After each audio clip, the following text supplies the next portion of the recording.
Hola, buenas tardes. En la clase del día de hoy del curso de programación en R vamos a comenzar a ver las hojas de datos o los famosos data frames, que son una de las estructuras más empleadas en la programación en este lenguaje. Vamos a comenzar primero, en la primera parte de la clase vamos a ver cómo se define y cómo se crea un data frame y vamos a ver cómo trabajar con ellos a través de las funciones attach y detach. Asimismo, vamos a ver la gestión de la trayectoria de búsqueda, que esto es un poco relacionado con estas dos funciones. Ahorita que lleguemos en esa parte vamos a ver. Y vamos a ver cómo hacer manipulación y operaciones con los data frames o elementos de los data frames. Y de ahí nos vamos a saltar a la parte 2 de la clase, que va a ser la librería de pliar.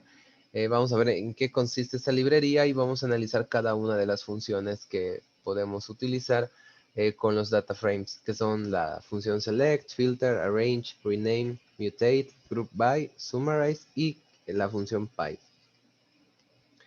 Entonces vamos a empezar. Una hoja de datos o data frames es una lista que pertenece a la clase data frame, como los objetos listas que ya habíamos visto previamente, solo que estos tienen ciertas particularidades. Una de ellas es que su clase es de clase data frame, pero tiene la misma idea o el mismo espíritu que una lista. Las hojas de datos pueden interpretarse en muchos sentidos, como matrices cuyas columnas pueden tener diferentes modos y atributos. Pueden imprimirse en forma matricial y se pueden extraer sus filas o sus columnas mediante la indexación de matrices, como habíamos visto previamente. Solamente que hay ciertas restricciones en las listas que pueden pertenecer a esta clase. Vamos a ver un ejemplo. Para crear un data frame desde cero, podemos utilizar la función que se llama data.frame y dentro los argumentos que nosotros vayamos a incluir en la hoja de datos. Entonces vamos a retomar este ejemplo que habíamos visto en la clase de factores, en donde habíamos definido el vector estado y luego el factor estado, y luego el vector ingresos y el factor ingresos. Entonces si yo utilizo estos objetos y creo un data frame desde cero, utilizaría la función data frame, como se puede ver aquí, y los argumentos que van a recibir esta función van a ser cada una de las columnas o de los elementos que yo quiero que contenga la hoja de datos. Primero le voy a poner el nombre de que quiero que tenga la columna y luego le voy a poner el objeto que quiero que esté en esa columna. Y así va a estar separado por comas para cada uno de los objetos que yo vaya a utilizar dentro del data frame. Entonces, en este caso estoy creando un data frame que tenga tres columnas, una que se llame Doom, una que se llame Bot y otra que se llame This. Y lo que va a contener cada una de esas columnas es lo que está en el factor estado, en ingresos y en factor ingresos. Entonces, si yo ejecuto esta sentencia, ya se crea el data frame y se almacena en un objeto que se llama cont. Entonces, a este objeto, si yo le saco la clase, ya podemos ver que es de clase data frame. Sin embargo, su modo sigue siendo modo de lista, como las listas que habíamos visto previamente. Solamente que ahora sí, si llamamos a cont, ya no se va a visualizar tal cual como una lista. De hecho, cuando empiezan a escribir, aquí salen las variables o los objetos, perdón, que se llaman similar a lo que ustedes están escribiendo. Entonces pueden ver que cont ya aparece con un formato de tabla. Eso es porque ya es un data frame. Entonces, si yo lo llamo, voy a ver algo de este estilo. La columna 1, que es la columna de los estados, la columna 2, que es el factor, y la 3, que era, perdón, la columna 2 eran los ingresos y la columna 3 era los ingresos pero agrupados con cierta clasificación. Aquí utilicé esta función, la función cut dentro de la función factor para crear rangos o intervalos. Entonces podemos decir que esta observación pertenece al intervalo 55-65. Luego esta pertenece al intervalo 45-55. Y este es ya un data frame, así es como se puede visualizar en el programa de RStudio. Ahora, ¿cuáles son las reglas que van a tener los data frames? La número 1 es que las componentes deben ser vectores, arrays numéricos o cadenas de caracteres o lógicos, factores, matrices, listas u otras hojas de datos. O sea, cualquiera de esos objetos pueden ser incluidos en la creación de un nuevo data frame. Las matrices, listas y hojas de datos suministradas al nuevo data frame contribuyen con cuantas columnas, elementos o variables tengan. Es decir, si ya tenemos una lista con 3 elementos, entonces va a agregar 3 columnas nuevas al data frame. Si tenemos un array con, no sé, 4 dimensiones, entonces va a agregar 4 columnas al data frame. Los vectores numéricos y los factores se incluyen sin modificar. Los vectores no numéricos se forzan a factores cuyos niveles son los únicos valores que aparecen en el factor. Es decir, si tenemos un vector que es una cadena de textos y lo metemos en un data frame, en automático esa columna se va a convertir en factor. Y los vectores que constituyen la hoja de datos o el data frame deben de tener todos la misma longitud y las matrices deben de tener el mismo tamaño de filas. Entonces vamos a ver esto aplicado al software. Nosotros podemos crear un vector que se llame edades y le estoy pidiendo que me cree 15 números aleatorios de la distribución normal con media 28 y desviación estándar 1. Lo mismo para pesos. Entonces yo puedo llamar de manera individual a estos vectores y los podemos ver de la siguiente forma, ¿no? Como un vector normal. O bien puedo crear una lista de la clase lista como las que vimos en la clase pasada, que sea datos, y ahí voy a crear la lista con el vector estaturas e ingresos. Esas van a ser sus componentes, ¿no? Ya tengo esta lista, entonces ya tengo 4 objetos. Ya tengo el vector edades, ya tengo el vector pesos y tengo una lista que tiene 2 componentes, estaturas e ingresos. Entonces si yo quisiera hacer un data frame con estos elementos, tendría 4 columnas ahí, ¿no? Pero vamos a ir creando más.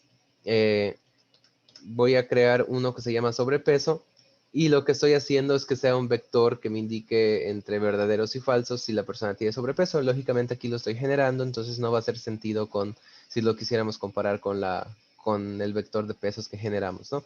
Aquí solo estoy poniendo verdadero, falso, falso y estoy pidiéndole que me repita eso 5 veces, de tal forma que también tenga un vector de longitud 15 porque es la cantidad que yo necesito.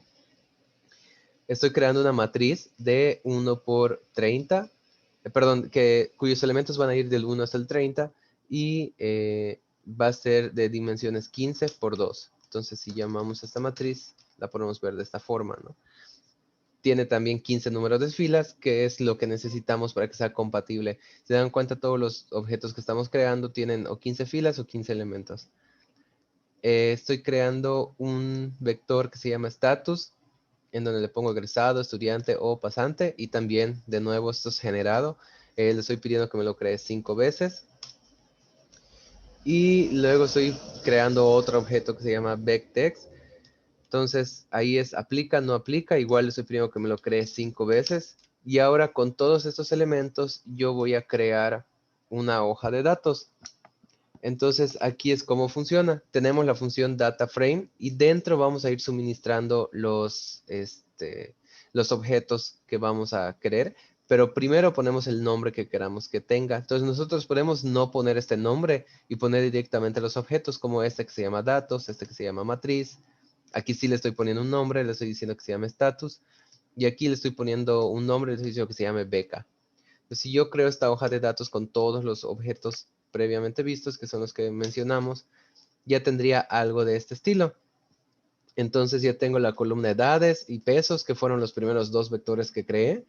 Tengo el array de estaturas e ingresos, perdón, la lista de estatura e ingresos, la matriz de 2 filas, el vector status y la columna beca. Aquí no incluí el de sobrepeso, pero pues se puede incluir igual, ¿no? Ahí está. Aquí ya tendría también una columna de vectores lógicos. Entonces aquí, como se pueden dar cuenta, todos ya vinieron con el nombre, inclusive los que no les dimos nombres, como por ejemplo datos. Aquí ya vienen automáticos estaturas e ingresos. Esto es porque si nos vamos a la definición de la lista, aquí dentro de la lista sí les puse nombre a las componentes y los demás eran vectores que ya tenían nombres. Entonces, por defecto, toma el nombre que tenía el vector. Por ejemplo, en sobrepeso, no le asigné nombre, pero como el vector ya se llama sobrepeso, entonces en automático me va a poner ese nombre de columna. En donde no sucedió fue en la matriz, porque la matriz no tenía, vamos a llamarla nuevamente, y no tenía nombres de columnas. Si le hubiéramos asignado, perdón, un nombre de columnas a la matriz, ya se hubieran visto aquí esos nombres. Entonces, esto lo podríamos solucionar arreglando de dos formas, ¿no? Podemos utilizar la función callNames en matriz y a eso le vamos a asignar ID1 y ID2. Y de esta forma, si nosotros llamamos a la matriz, ya va a tener aquí nombres de columnas. Entonces, si ya utilizamos esta matriz para crear nuevamente la hoja de datos, entonces ya me va a salir con los nombres que yo les asigné. Esa es una. Otra es, voy a crear la matriz original, la que no tiene nombres, y voy a volver a crear la hoja de datos. Ya sale con X1 y X2. Entonces, otra forma es utilizar la función names sobre el data frame, que es como un equivalente al call names en una matriz. Entonces, si yo llamo names y le pongo solamente la hoja de datos, me devuelve el vector de nombres que tiene ese data frame. Entonces, aquí yo puedo filtrar la posición donde está X1 y sustituir ese valor, que es lo que estoy haciendo aquí. Le estoy pidiendo el vector names de hojas de datos y con los índices le estoy pidiendo que me dé la posición 5. Si nos vamos es 1, 2, 3, 4, 5. 5 es X1 y ahí le estoy diciendo que le asigne ID 1. Entonces si yo vuelvo a llamar hoja de datos, esa posición ya tiene ID 1 y ya solo me faltaría la posición 2. Entonces llamo a la posición, la posición 6. Entonces llamo a la posición 6 y le digo que me ponga ID 2. Y acuérdense, es llamar a la posición 6, pero del vector names de la hoja de datos. Y entonces ahora cuando yo llame a la hoja de datos ya se van a ver ambos nombres, ¿no? Porque ya se los agregué manualmente. Entonces esta es la forma en cómo trabajaríamos la parte de los nombres con los data frames. E inclusive pudiésemos incluir un array. Por ejemplo, voy a crear un vector, un array que se llame estaturas 2. Aquí está. Acuérdense que vamos a necesitar que cada una de sus componentes tenga 15 filas para que pueda ser compatible con estos data frames, si no va a generar un error por ahí, ¿no? Entonces, primero estoy creando 60 números aleatorios de la distribución normal y le estoy pidiendo que me lo divida en esas dimensiones, 15 por 2 por 2, que serían el total de los elementos, ¿no? Entonces, vamos a tener una matriz de 15 por 2, luego otra matriz de 15 por 2, y eso ya va a ser nuestra array, ¿no? Entonces, lo puedo incluir aquí en estaturas finales, se lo puedo agregar como un elemento de la hoja de datos, y le estoy cambiando el nombre. Le estoy poniendo hoja de datos 2 para que la diferencie de la 1. Y entonces ya se agregan aquí las columnas que venían en cada cada una de las dimensiones del array, que en este caso eran 2. Entonces, bueno, pero fíjense, si llamo array, no, perdón, ¿qué nombre le puse? Estaturas 2. Si llamo estaturas 2, veo que solo son 2 dimensiones, pero cada una de esas 2 dimensiones tiene 2 filas. Entonces, en el data frame se van a agregar 4 columnas más, que es lo que está sucediendo. Si llamo a hoja de datos 2, se van a agregar. Y si se dan cuenta, aquí los nombres que van a venir en automático, como no tenían nombres el array, pues va a ser el nombre del array, columna 1, nombre del array, columna 2, nombre del array, columna 3 y nombre del array, columna 4. Y entonces ya tenemos una hoja de datos ya con todos esos elementos. Aquí se ve así como que en varias filas porque es por la pantalla no se ve. Si yo le muevo esto de aquí y vuelvo a llamar a hoja de datos.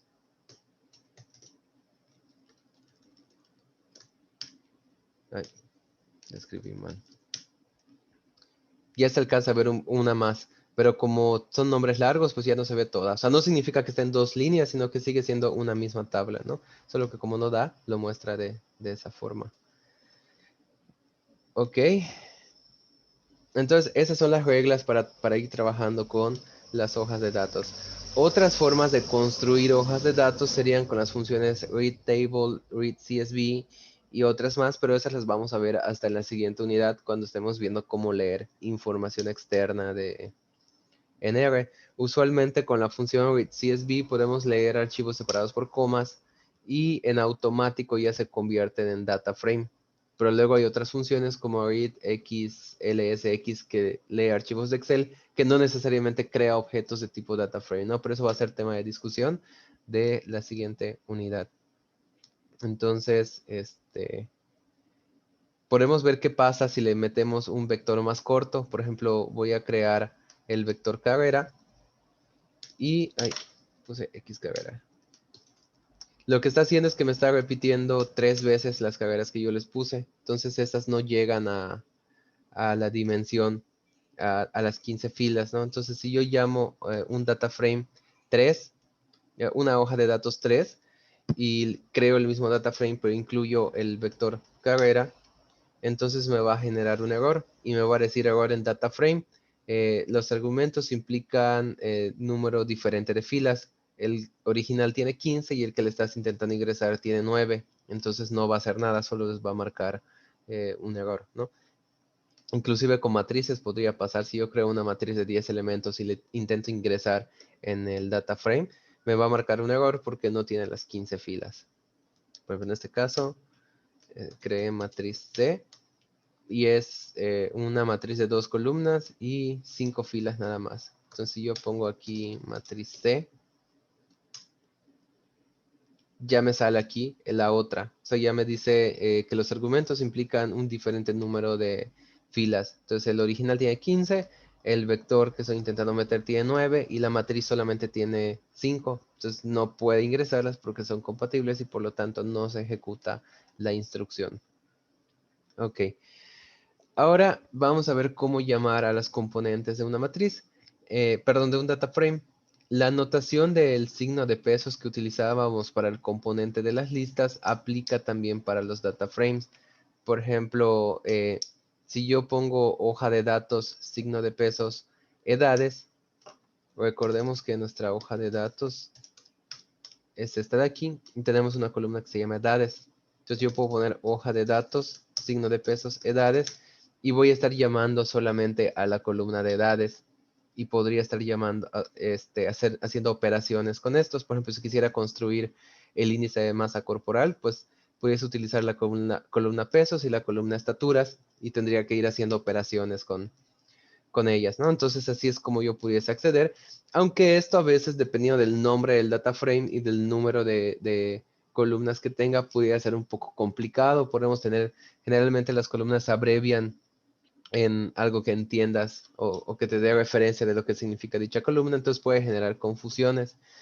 En ocasiones sería cómodo que los componentes de una lista o de una hoja de datos pudiesen ser tratados temporalmente como variables cuyo nombre fuese el del componente sin tener que especificar explícitamente el nombre de la lista. O sea, por ejemplo, si yo quisiera llamar a edades, quisiera que si yo le doy a edades, me genere ese vector, lo cual ahorita sí lo está haciendo porque al principio creé un vector que se llama edades, entonces ya existía cuando creé el data frame. Pero yo quisiera, lo que quisiera hacer ahorita es acceder a la columna edades sin que yo tenga que poner hoja de datos, punto edades, sino que yo ponga simplemente edades y ya me dé los valores. Entonces eso lo podemos conseguir con las funciones attach y detach. La función attach puede tener como argumento el nombre de una lista o de una hoja de datos y permite conectar la lista o la hoja de datos directamente al ecosistema de R, por así decirlo. Por ejemplo, si consideramos nuestro data frame hoja de datos, podemos hacer la función attach. Déjenme ver por aquí. Y me va a salir este anuncio. Los siguientes objetos are masked en el ambiente global, ¿no? Edades, estaturas, estatus, ingresos, pesos y sobrepeso. Entonces ya si yo llamo edades por sí solo, o voy llamando status, ya me está dando las columnas directamente del data frame. O sea, si los vectores que creé para crear el data frame ya no existieran, al usar la función attach e ingresarle una hoja de datos, todas sus columnas las convierte temporalmente en objetos dentro del ambiente global de R. Entonces, eso nos puede servir para estar haciendo operaciones sin tener que estar poniendo hoja de datos, signo de pesos y el nombre del objeto. Entonces, por ejemplo, si yo hago edades y le asigno edades más 5, me va a hacer la operación. Ahora en edades ya va a haber 33.51, que es la suma del 28.51 más 5. Esto no significa que haya sustituido los datos en el data frame, simplemente lo hizo de manera temporal, si yo llamo hojas de datos otra vez, la columna de edades sigue siendo normal, o sea, sigue siendo la original. Si yo quisiera sustituirlo por esta operación, entonces tendría que poner hojas de datos, signo de pesos, edades, la asignación y le pongo edades más 5. Entonces ahí sí, si llamo a la hoja de datos nuevamente, ya se sustituyeron los valores en la columna, porque ahí sí especifiqué que era una asignación sobre la componente edades de la columna hoja de datos. Y también pudiese crear uno nuevo, no sé, nuevo igual a edades más pesos. No tiene sentido eso, pero bueno, es un objeto nuevo. Y pues esto va a estar coexistiendo en el ambiente global de R hasta que yo utilice la función detach. Utilizo detach en hojas de datos. Y si ahí yo llamara al vector edades, ya no me saldría. Aquí sí me va a salir porque este vector edades de nuevo es el que yo había creado al principio. Pero por ejemplo, si llamo a nuevo, bueno, aquí sí me lo está sacando porque también lo asigné. Pero ya si yo quisiera llamar los elementos del data frame después de quitar el detach, ya no me saldría, me marcaría error. Por ejemplo, para que se vea un poquito mejor. Ah, bueno, aquí está, el ejemplo 2.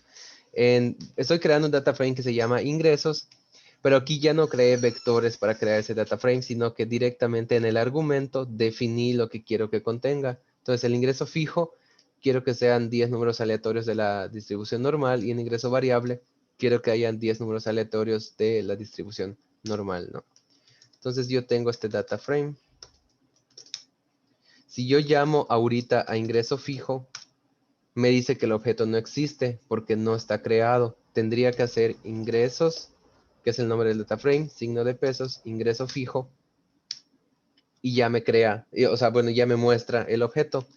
Ahora, si yo utilizo la función attach sobre el data frame ingresos, ahora si llamo a ingreso fijo, ya me muestra los valores porque creó, al usar la función attach, creó vectores en el ambiente de R con cada una de las columnas del data frame.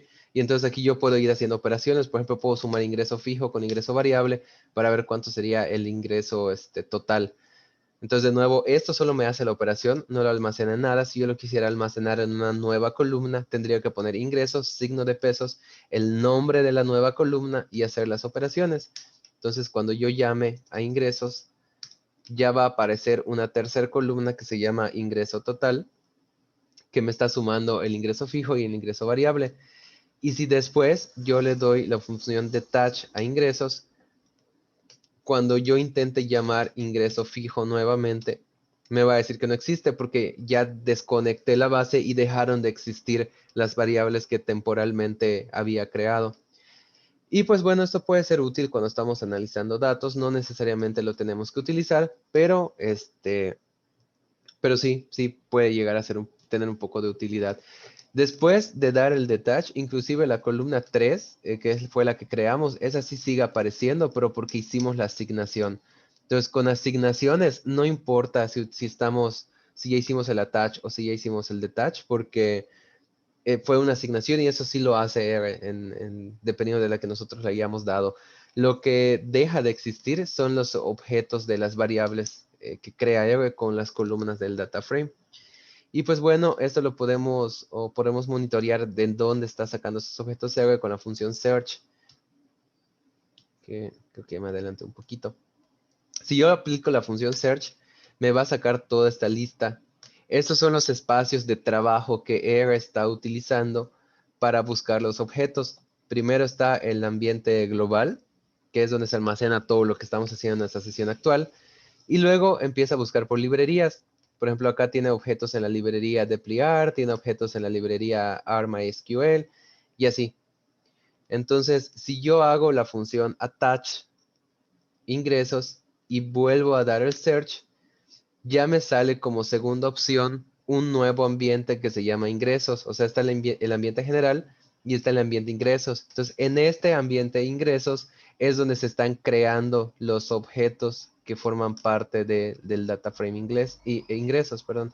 Y ya después, si yo le doy detach y vuelvo a dar el search, ya deja de aparecer ingresos aquí. Entonces todos los objetos que se habían creado dejan de existir. O sea, esto solo es como una forma temporal de crear objetos con las columnas de un data frame. Y ya está. Ahora bien, vamos a ver la manipulación y operaciones de los data frames. Nosotros podemos sobreescribir una columna de un data frame o agregar más columnas. Ya vimos el caso de cómo sería agregar más columnas. Simplemente pongo el nombre del data frame, agrego el nombre que quiero que tenga esa columna y le asigno los valores que yo quiero que tenga, y eso se va a crear como una columna más en el último lugar, ¿no? También puedo sobreescribir la columna de un data frame llamándola con el signo de pesos que ya vimos y asignándole un nuevo rango de valores. Por ejemplo, voy a llamar a ingresos y eso es lo que tenemos. En ingreso fijo comienza con 50,886.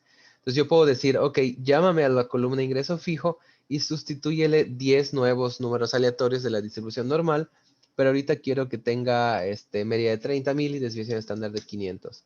Entonces podemos llamar de nuevo ingresos y ya van a ver los nuevos valores aquí. Y ya los que teníamos antes ya dejan de existir ahí, si no hay forma de recuperarlo, ¿no? A menos que tengamos guardado el vector original en otro lado. Y pues para agregar columnas, en este caso tengo ingreso fijo, ingreso variable, ingreso total, y por agregar la columna de gastos. Entonces lo único que tengo que hacer es llamar a la lista de datos o el data frame, el signo de pesos, el nuevo nombre que yo quiero que tenga y asignarle los valores. Entonces me va a crear al final una nueva columna que ya me dé los gastos, y pues cada fila es una observación diferente. Y de aquí ya podemos comenzar a hacer otras operaciones. Por ejemplo, podemos agregar nuevas columnas que sean resultado de operaciones de otra. Por ejemplo, yo ya tengo la columna ingreso total, ya tengo la columna gastos, entonces yo puedo crear mi columna de utilidad que surgiría de tomar mi ingreso total menos mis gastos, y eso ya me da mi utilidad, ¿no? Entonces puedo agregar ingresos, a la hoja de datos ingresos le estoy agregando una columna que se llama utilidad, y eso va a ser el resultado de tomar la columna de ingresos menos la columna de gastos. Y eso lo que va a hacer es que me va a crear esta columna elemento a elemento, ¿no? Va a tomar la fila 1, ingreso total, le resta gastos de la fila 1 y lo pone en utilidad fila 1. Y así para cada una de las filas. Y ya creo una nueva columna con base en operaciones. Aquí todas las que ya conocemos, así como podemos sumar, restar, multiplicar, dividir, podemos hacer técnicamente cualquier cosa. Inclusive podemos crear una que se llama el margen de utilidad, y vamos a definirlo como la utilidad entre los ingresos totales. Eso sería el margen de utilidad, ¿no? Y aquí está, ya me sale la columna margen. Lo voy a hacer un poco más grande. Ya me sale la columna margen. O sea, la primera persona es 68%, la segunda es 68%, la tercera es 66% y así. Aquí sí no podemos poner los porcentajes como hiciéramos en Excel. Lo que podríamos hacer es multiplicarlo por 100 y ya verlo en base del 1 al 100, pero no se le puede poner porcentaje porque si no, o sea, sí se puede, pero se va a convertir en carácter y ya no va a servir para hacer operaciones. Si nosotros tenemos una columna de textos, pues no podemos hacer operaciones con ello, ¿no? Podemos agregar columnas de caracteres o vectores lógicos. Por ejemplo, voy a crear la columna de empleado y en lugar de que yo le ponga números, pues ya le voy a poner un vector de 10 nombres, que sería cada uno de los empleados. Ay, voy a hacer más pequeño esto. Ahí está. Ya tengo la columna de empleado, donde me dice ya el nombre de cada una de los registros, ¿no? Y luego también puedo crear otra columna que sea el ID, que vaya del 1 al 10. Y entonces ya también tendría la columna de ID de empleado. Podemos hacer operaciones con un escalar. Por ejemplo, a ingresos fijos lo podemos redefinir como ingreso fijo por 2. Y entonces ahí ya me hace la operación dentro de la asignación. Yo le estoy diciendo, ok, toma la columna ingreso fijo del data frame ingresos y a eso asígnale esa misma columna pero multiplicado por 2. Y ya me devuelve la columna que yo quiero ver, que es la columna que estaba anteriormente multiplicada por 2. O le puedo decir, pues sabes que toma la columna de ingresos fijos del data frame ingresos y crea los nuevos valores que sea esa misma columna, pero dividido entre 2. Y ya lo regreso como estaba antes, ¿no? Que es este. Entonces, así puedo estar haciendo operaciones para crear nuevas columnas y también puedo hacer operaciones con columnas, o sea, sobre una columna. Por ejemplo, yo puedo utilizar la función min y le voy a dar, estoy llamando la columna ingreso fijo del data frame ingresos. Entonces, al aplicar min, lo que va a hacer es que me va a calcular la media de todos estos elementos. Y me dice que de todos los 10 empleados, en promedio tienen ingresos fijos de 29.849. Lo mismo si aplico sum, lo que hace es que me está calculando la suma de cada uno de los elementos o el total. Entonces me está diciendo que en total las 10 personas tienen 588.226 pesos de ingresos. Si le calculo length, o sea, si le doy la función length, lo que me hace es darme la longitud de la columna, que sería 10, porque tiene 10 filas. Entonces ese sería un equivalente como al nrow. La función nrow, cuando le das un data frame, te da el número de filas que tiene, que es 10. Entonces, ya sea, si quieren saber cuántas filas hay en un data frame, ya sea que utilicen la función nrow con el data frame o la función length con una de las columnas del data frame, porque en teoría, pues todas las columnas tienen el mismo número de filas. Y si aplicamos la función summary, si se acuerdan, esto lo habíamos visto con vectores y factores y nos daba como que ciertas estadísticas de los vectores. Entonces, con un data frame queda algo de este estilo. Para cada columna me da lo mismo que me daba para cada vector. El mínimo, el primer cuantil, la media, la mediana, perdón, la media, el tercer cuantil y el máximo. Y esto siempre que sean vectores numéricos. En el caso del empleado, como era de carácter, pues solo me da que tiene longitud 10, que es de clase carácter y de modo carácter. Y ya está. Entonces, un ejercicio que pudiésemos estar interesados en hacer es, por ejemplo, calcula manualmente la media de los ingresos fijos de los empleados y almacénalos en un vector que se llame media empleados. Calcula manualmente la desviación estándar de los ingresos fijos y almacénalo en un vector que se llame SD, utilidad. Perdón, ese sí creo que era de utilidad, sí, de la utilidad. Entonces, así como pudimos utilizar las funciones min, también lo podemos hacer de manera manual. Por ejemplo, estoy creando un vector que se llame media de empleados y lo que le estoy pidiendo es que me sume la columna de ingresos y eso me lo divida entre la longitud de ingresos. Y pues eso ya me va a dar la media de empleados, que son los 29.000. Si yo aplico la función min, podemos ver que es exactamente lo mismo. Y para la utilidad, pues tendría que calcular primero la media de la utilidad, que sería igual, y de ahí aplicaría una doble función. Estoy pidiendo que me dé, que primero me haga la suma de la diferencia cuadrada de utilidad y de media utilidad, que es la fórmula de la varianza. Si recuerdan, es cada una de las observaciones menos su media, es esta parte de arriba. Y esto lo estoy dividiendo entre la longitud del vector menos 1. Y a todo eso, o sea, todo esto en su conjunto, lo estoy metiendo dentro de la función raíz cuadrada. Entonces, eso ya me va a dar la desviación estándar, que es de 3.265. Y si aplicamos la función SD para que la calcule en automático, pues vemos que es exactamente lo mismo. Entonces, así es como podemos estar haciendo operaciones con los data frames, ya sea con las filas o con las columnas. También podemos acceder a los atributos que hemos visto antes. Bueno, si ya se los adelanté hace ratito, con la función names podemos ver los nombres que tienen las columnas de dicho data frame. En este caso de ingresos, pues este es su vector de nombres de columnas, ¿no? Podemos utilizar la función dim y nos va a dar las dimensiones. Nos va a decir que es un data frame de 10 filas por 8 columnas, o podemos llamar por separado con nrow, nos va a dar el número de filas y ncol nos va a dar el número de columnas. Y esta es la forma en la que nosotros podríamos estar accesando a estos datos, ¿no? También vamos a poder utilizar las funciones head y tail para filtrar las primeras n o las últimas n filas respectivamente. Va a ser muy común que nosotros tengamos data frames que tienen mucha información. Entonces se vería, si nosotros llamamos a todo el data frame, se vería algo así como que muy largo en la pantalla de R. Entonces podemos pedir que nos muestre solamente los primeros. Entonces si yo le llamo head sobre ingresos, me va a mostrar las primeras 6 filas. Eso es por defecto. Yo se lo puedo cambiar con la n, con el argumento n. Yo puedo llamar head sobre ingresos, le voy a decir n igual a 3. Entonces me va a mostrar las primeras 3 filas nada más. Y lo mismo con tail. Si yo le doy tail sobre ingresos, me va a mostrar las últimas 5 filas, perdón, 6 filas.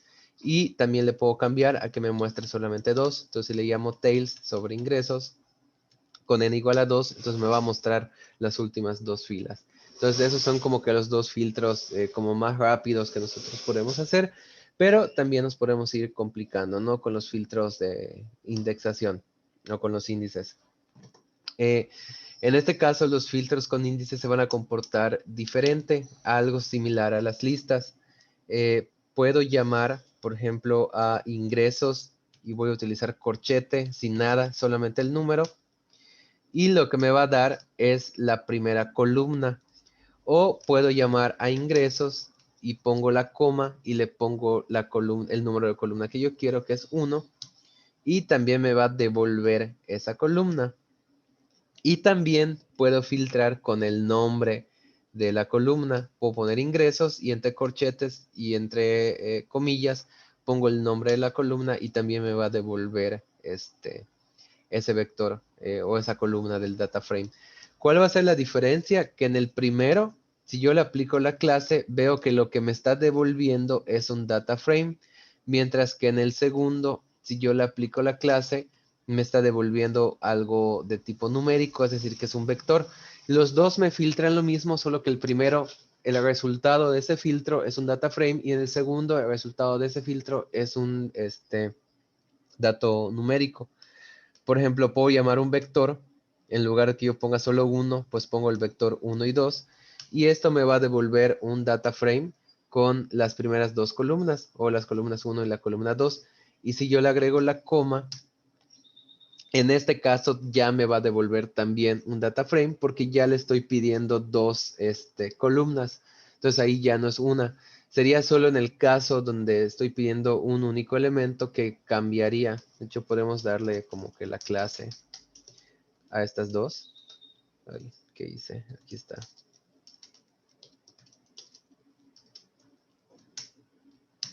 Y ambos ya van a coincidir en que son de clase DataFrame. Entonces, esta pequeña diferencia solo va a surgir cuando estemos extrayendo un único elemento. Que uno nos devolvería un DataFrame y el otro nos devolvería un vector. Vamos a poder filtrar ciertas filas de un DataFrame con base en condiciones. Por ejemplo, yo le puedo pedir al DataFrame ingresos que me filtre la columna ID. Aquí siempre va a estar separado por una coma. Que me filtre la columna ID los valores que sean igual a 1. Entonces, si yo le pido esto, me va... Perdón. Esta es la condición. Todavía no se la he pedido. Aquí lo que le estoy pidiendo es que me tome la columna ID de el data frame ingresos y que me diga cuáles son iguales a 1. Entonces el resultado es un vector lógico en donde me dice verdadero para el primero, que si nos vamos al data frame original, lo voy a llamar aquí. Realmente solo la primera fila tiene un ID igual a 1, que es lo que le estoy pidiendo aquí, y todos los demás son false. Entonces, con estos vectores lógicos yo puedo hacer filtros también. Voy a utilizar todo, primero voy a generar el vector lógico, que es este, y luego ese vector lógico lo voy a meter dentro de los corchetes que estén llamando a un filtro para el data frame de ingresos, y le voy a poner una coma, y del otro lado lo voy a dejar en blanco. Entonces, esto lo que va a hacer es que me va a devolver la fila que cumple con el filtro que yo le pedí. Le dije, filtrame solo los que tengan un ID igual a 1. También puedo pedirle, no sé, filtrame del data frame ingresos, filtrame los que tengan un ID mayor que 5. Entonces, en este caso me va a devolver a los últimos, al 6, 7, 8, 9 y 10. Y esto es, si se dan cuenta, me está devolviendo todo el data frame completo, pero quitando las filas. Aquí ya estoy filtrando únicamente por filas. Y puedo pedir una doble condición. O sea, puedo pedirle, ok, de ingresos, filtrame a los que tengan un ID mayor a 5 y a los que tengan un margen mayor a .67. Entonces me va a filtrar, coincide que estos, el 6, 7, 8, 9 y 10, cumplen con esa característica, ¿no? Todos tienen un margen mayor al .67. Ahora le voy a poner un margen mayor a .68, a ver qué. Ahí está, aquí ya quitó el 6, ya solo me da el 7, el 8, el 9 y el 10. Ahora ya voy a poder hacer también filtros mixtos. Yo les había dicho que primero generamos el vector lógico, luego lo vamos a meter dentro de los corchetes que estén llamando al data frame, vamos a poner una coma y el segundo espacio lo vamos a dejar en blanco. Si ese segundo espacio no lo dejamos en blanco y le ponemos un número, por ejemplo 1, lo que va a hacer es que me va a filtrar los que se cumpla esa condición, pero solamente la columna 1. Entonces aquí me está filtrando de nuevo a estos de aquí. Perdón, es el filtro. Me está filtrando a estos, pero solo me está filtrando la columna 1, que es la que le pedí. Si le pido la columna 5, me filtra solo la 5. Si le pido la 8, me filtra solo la 8.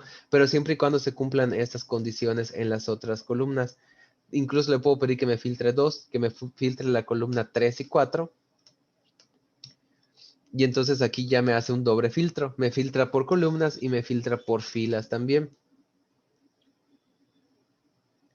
Y así nos podemos ir complicando en filtros también, ¿no? Puedo buscar por nombres. O sea, aquí les estoy diciendo que me filtre, que cumplan primero esta. Voy a hacer un poco chiquito esto. Que cumplan primero esta condición. Y que aparte también cumplan que estén, que los nombres sean Jerry, Emilio y Jade, que sería esta parte de aquí, como yo diría en esa instrucción. Y luego después de la coma le estoy dejando espacio en blanco, o sea que me va a dar todas las columnas. Y ya me va a filtrar con base en esas tres condiciones. Que tenga un ID mayor a 5, un margen mayor a .67 y que los nombres de los empleados sean Jerry, Emilio y Jade. Entonces aquí como Jerry no cumplió con los otros, pues solo está sacando a Emilio y a Jade. Y así podemos ir filtrando. Esto es lo que acabo de hacer, filtro doble. Ok. Ahora podemos cambiar también el lugar de las columnas, igual con los índices. Por ejemplo, ingresos tiene 8 columnas, entonces vamos a tener dos formitas aquí de cambiar de lugar estas columnas. Va a ser, primero, voy a crear un nuevo data frame porque no quiero sobreescribir el que yo tengo. Le voy a asignar y le voy a decir, ok, vas a asignarle el data frame ingresos y entre corchetes, el primer espacio lo voy a dejar en blanco, le voy a poner una coma y en el segundo espacio voy a poner un vector con las columnas que yo quiero en el orden que yo quiero, considerando que ingreso ya tienen aquí 1, 2, 3, 4, 5, 6, 7, 8 columnas. Entonces aquí lo que yo voy a poner es que con base en esa numeración voy a reordenar. Por ejemplo, le voy a decir que me ponga la columna 7 de primero, que sería la de empleado. Luego que me ponga la 8 de primero, que sería la de ID. Luego ya que me ponga la 1, 2, 3, 4, 5, 6. Y si yo llamo a ese data frame, ingresos 2, porque lo asigné en un nuevo objeto, ya me va a salir con el orden de columnas que yo le puse. También lo pude sobreescribir en el mismo. Si le hubiera puesto solo ingresos, lo único que hubiera hecho es que iba a cambiar el original, ¿no? Aquí lo que hice es que quise quedarme con una copia del original y creé el cambio que hice y lo asigné en un nuevo que se llama ingresos 2. Y la otra forma es utilizar la función subset. Puedo crear un ingresos 3 y de aquí voy a aplicar, le voy a dar el símbolo de asignación y le voy a aplicar la columna subset, perdón, la función subset y los ingresos van a ser, perdón, los argumentos van a ser primero el nombre del data frame que yo quiero crear y de ahí voy a utilizar un segundo argumento que se llama select y ahí voy a poner el vector con el ordenamiento que yo quiero, que si se dan cuenta es en esencia lo mismo, solamente que aquí estamos escribiendo más. Entonces igual las dos formas funcionan. Solamente que en una escribí un poquito más. Y esta sería ya la diferencia entre estas dos formas, pero pues las dos me van a hacer lo mismo. Ok, entonces vamos a dejarlo hasta aquí de momento para que se familiaricen un poco con la creación de data frames y ya la segunda parte de esta clase se las voy a subir en otro video que ya va a ser la librería de Pliar, que es la que nos va a servir para manipular data frames. Entonces, para que no sea mucha información, de momento vamos a dejarlo hasta aquí y nos vemos en la siguiente clase.